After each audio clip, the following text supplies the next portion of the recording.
അതിനെന്താ ഒത്തിരി സമയം വേണോ? ആ ചീനി ചട്ടിയിലോട്ട് ഇങ്ങോട്ട് വറുത്ത് പോയി ഇങ്ങോട്ട് ഇച്ചിരി എന്റെ പൊന്നു സാറേ, വറുത്ത് പോരി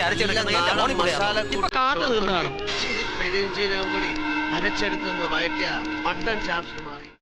മോഹൻലാലിന്റെ ഹൃദയസ്പർശിയായ ഈ സിനിമയിലെ സീൻ കണ്ടപ്പോൾ എല്ലാവരുടെയും മനസ്സൊന്ന് ചഞ്ചലപ്പെട്ടിരുന്നു.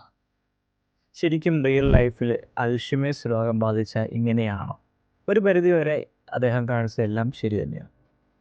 കാരണം റിയൽ ലൈഫിൽ ഒരു അൽഷിമേഴ്സ് രോഗിയുടെ ഓരോ ചലനങ്ങളും അദ്ദേഹം പറ്റി അഭിനയിച്ച് ഫലപ്രദമാക്കിയിട്ടുണ്ട്. എങ്ങനെയാണ് ഈ അൽഷിമേഴ്സ് രോഗം ഉണ്ടാകുന്നത്? എന്തെങ്കിലും ചികിത്സ അതിനുണ്ടോ? അതിനെപ്പറ്റി നമുക്ക് സംസാരിക്കാം. സാധാരണ അൽഷിമേഴ്സ് രോഗം ഉണ്ടാകുന്നത് തലച്ചോറിൻ്റെ ഉള്ളിലുള്ള കുറച്ചൊരു കെമിക്കൽസിൽ ഉണ്ടാകുന്ന ചെറിയ ചേഞ്ചസ് ആണ്. ഒരു ലൂയി ബോഡി മോളിക്യൂൾസ് കൂടുതൽ ഉണ്ടാകുന്ന ഈ കാരണം കൊണ്ടാണ് തലച്ചോറിൻ്റെ കുറേ ഭാഗങ്ങളിൽ നമ്മൾ ഓർമ്മയെ ശേഖരിച്ചു വയ്ക്കുന്നതും ഓർമ്മയെ ക്രോഡീകരിക്കുന്നതുമായ ഭാഗങ്ങളിൽ ഉണ്ടാകുന്ന പ്രശ്നങ്ങൾ. എന്തു പറ്റുമെന്ന് വെച്ചാൽ ആളുടെ ഓർമ്മ പതുക്കെ പതുക്കെ കുറഞ്ഞുകൊണ്ടിരിക്കും. ചില കാര്യങ്ങൾ കൊച്ചുകുട്ടികളുടെ രീതിയിലേക്ക് ഓർമ്മകൾ മാറിക്കൊണ്ടിരിക്കും. ചെറുപ്പകാലത്തിലുള്ള ഓർമ്മകൾ മാത്രമായി മാറും.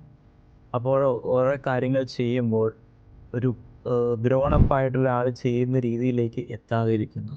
അങ്ങനെ പതുക്കെ പതുക്കെ പതുക്കെ ആളുടെ ഓർമ്മകൾ പൂർണ്ണമായും നഷ്ടപ്പെടും. ഈ സ്റ്റേജാണ് അൽഷിമേഴ്സ് രോഗം. ബാക്കിയുള്ള കാര്യങ്ങൾ ആളുടെ ബലത്തിനോ കാര്യം ചെയ്യുന്ന സന്തുലിതാവസ്ഥയ്ക്കോ അതിനൊന്നും ഒരു പ്രശ്നം ഉണ്ടാകണമെന്നില്ല. പക്ഷേ ഓർമ്മ പൂർണ്ണമായും നഷ്ടപ്പെട്ടു പോയി. ട്രീറ്റ്മെൻറ്റ് ഉണ്ടോ എന്ന് ചോദിച്ചാൽ ഒരു സാഹചര്യത്തിൽ ട്രീറ്റ്മെൻറ്റ് പൂർണ്ണമായി ഇല്ല എന്ന് തന്നെ പറയാം. പക്ഷേ മരുന്നുകളുടെ സഹായത്തോടെ കുറച്ച് അതിൻ്റെ ഗതി കുറയ്ക്കുകയോ അതിൻ്റെ സ്പീഡ് കുറയ്ക്കുകയോ നമുക്ക് ചെയ്യാം.